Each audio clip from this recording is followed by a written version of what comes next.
So they don't have in Mr. DIY, they don't have a bulb like this for my electric mosquito killer. So I am here in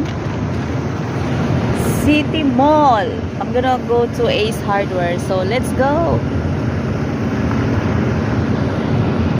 So I am now here in the Ace Hardware and I got here Narasi. Hello. Hello. She knows me. Nakalaag yun. Nakalagra jud. Kani. Kana ang Daimaru ra ang naay replacement pero arang ragyapon ni siya. Arang sure ni. Oh sure.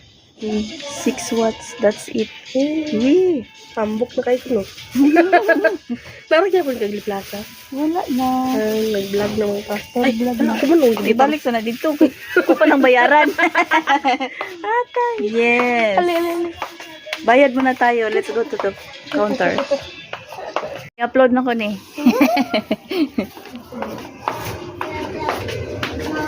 Uy, sakto man ka na. Mo man ka ng sukata, day. 6 watts. Okay. Thank you, day. Ay, akari. Ay, imuha po na itong akari. Akari ni siya. Char. Thank you. Dito. Ah, sige. Oh, nadadala kong sample. So,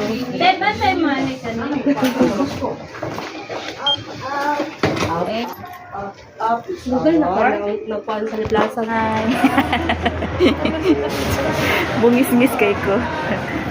Bye, guys. Yeah, let's go. So, that's the only thing I want to buy here. This. For my mosquito electric killer. Let's go. So, let's go and we will fix my mosquito killer, electric mosquito killer, or whatever you call in your country. Let's go.